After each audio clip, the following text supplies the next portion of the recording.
go back and reflect on such a great year and everybody here embrace that? Well, we had a lot of fun this year. I think people don't realize throughout the year, you're focused on winning games and everybody, where are they going to get seeded, what are they going to do in the NCAA tournament. You don't realize on the inside that probably the most fun I've had as a coach, the best chemistry of any team I've ever coached. So it's great to celebrate it tonight. It was first time in my life I've ever been depressed when a season ended. When our season ended, depression set in, not because of the loss, just because our season was over. And I realized it was because of the players. That we had such an unselfish group that loved playing together, and I never had to coach unselfishness or playing for each other. I never even talked about it one time all year. It was never an issue.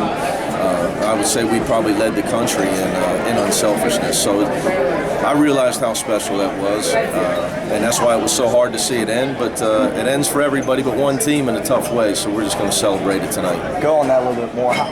You've been blessed over the years to have great leaders on your basketball team. How tough is it for you to say goodbye to leaders like Kevin and Troy? Well, Kevin and Troy has second and third all-time wins in the history of the programs. That says it all right there. I don't know who said you play to win the game. You don't win if you don't have great leaders. There's different ways to lead, but I think setting a tone in the locker room that at UC we play to win. That stats don't matter here. We care about winning basketball games. Those guys both embodied it. Troy with the assist, Kevin with the defense, and two of the best in the country at what they were specialists at. Reports coming out that on Friday the AAC is going to vote on getting Wichita State in. What would that mean to have a team, a caliber program like that, to get in the AAC? Well, I leave all that stuff to Mike Bone. Try to stay in my lane. We're focused on recruiting. But if we were to add anybody to our league that would enhance our basketball profile, I think it would be great for our league. So much, I've had to eat so many things that have gone on for football reasons that it's nice that that's being talked about and people actually care about basketball that make those decisions.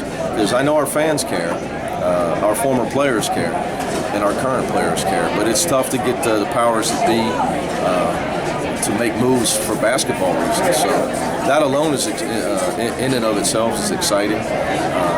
So whether it's, like you said, Wichita State or whomever they may be talking about as far as enhancing the basketball in our conference, I'd be all for it.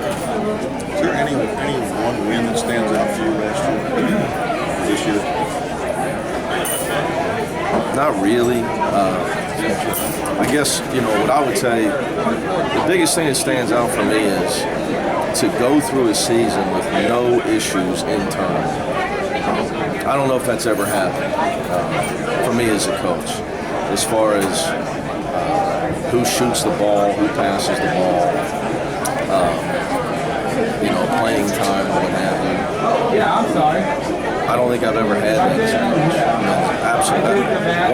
100% zero issues with that. In this day and age, that's almost impossible. It's almost impossible. This day and age, where, individualism and branding and that has infiltrated team sports, to be able to coach a team that had absolutely no issues at all internally with who the star was that night, who shot the ball last. I would say, the play that embodied our season was Zach Tolger scoring the first basket against SMU. People think I drew that play. I constructed the play, but it wasn't, hey, we have to get Zach the ball. But our team was determined to get Zach the ball. The players did. So that says everything right there. So if there's if there's anything, it would be our final home game. Obviously, Fifth Third Arena. I don't even know who we played. Was it Houston? Houston. To Houston. But you know, that night was a lot of history, a lot of nostalgia. But you know, Zach getting that ball said more about his teammates than it did about Zach. We knew Zach would finish if we got him the ball. You're getting a lot of, you probably don't pay attention, maybe you do, to next year's early preseason rankings. You're in the top 20, a lot of them already. Can you just talk about why next year looks so bright? Just kind of preview that a little bit. Well, I mean, I'm not a big stats guy, but we have our three leading scorers back. And then you got 6-man and probably the best freshman in our league, and Jaron Cumberland back as well. So, you know, you basically got 4 starters back from a team that went 16-2 in conference and won 30 games. You should be ranked. You know, where you're ranked is going to depend on what your flavor is. You know, some people with those rankings take time and delve into it, and other people just rank the same teams every year. So it would, you know, my respect for that would be dependent on who is putting the ranking out. But a lot of time to go in spring recruiting. Not for us, we don't have a lot of moves to make. But you know, nowadays so much can happen with kids going pro, the 5th-year transfer. You know, those top 25s could change a lot in the next 6 weeks because of spring recruiting. But it's always rather be ranked than not. That means you got some players back. So talent's the key to coaching. What kind of impact do you think Cambridge will make next year? Well, I think 2 things. I think Justin Jennifer is going to continue to improve. And it was hard for him to get a lot of rhythm with playing with Troy. Second thing is Kane Broom is he's a difference maker as a player because he's such an elite escape artist with the ball that he changes our offense. He and Justin, because Troy was a big guard, and he was just he was set up to play, for lack of a better way of putting it, the New York Knicks and Mark Jackson in the 80s. You know, where Kane and Justin are more of the modern era fast players. You know, they never get tired. They can fly up and down. You know, Kane he's a difference maker on the offensive end. He can break down a defense on his own. And he's just very, very different than Troy. But, you know, Justin along with him, the guys are extremely fast. So Gary and Kyle in particular are going to have to get in a lot better shape.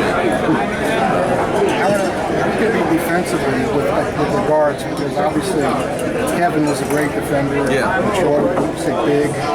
Yeah, I mean, Kevin played defensive point guard for us, unless Justin was there. So we'll be back to more conventional way with your smaller guys on the front of your defense. You know, I look for us to press more. I think, you know, our depth. You know, Troy just wasn't a guy that was pressing was the last. It was, as much as I love to do it, it wasn't the right move with Troy. It just wasn't his thing with foot speed. So I think that. With Justin and Kane, Keith Williams, Trevor Moore coming in, obviously with Jacob and Jaron. Hopefully we'll be able to score even more, which will allow us to jump into full court press even more. Not that we're all out trying to steal the ball all the time. You know, we like to employ different styles of pressure. But their quick, you know, Kane and Justin's quickness will be put to use at the front of our defense in different ways. That unselfishness that you had this year on the team that you spoke about earlier, how imperative is it to roll that over to the new guys that are coming in, to embrace that message and just how effective and everything was when you did have it roll like that? Well, you know, you'll hear coaches say this. You get, you know, recruiting's important, scheduling's 1A, but your culture is why you'll survive as a coach. We've worked really hard. I got a great coaching staff, second in the nation in length of time together, cohesiveness, to build our culture, that what we stand for. So, and we recruit players with character that believe in that. So as long as you have that, we do. So our chemistry next year will be just as good because Gary Clark and Kyle Washington will make sure of it. That's just once you have it set in motion, it's the hardest thing to build. It's the easiest thing to lose, but it's the most important thing to keep is your culture of winning and what you're all about as a program.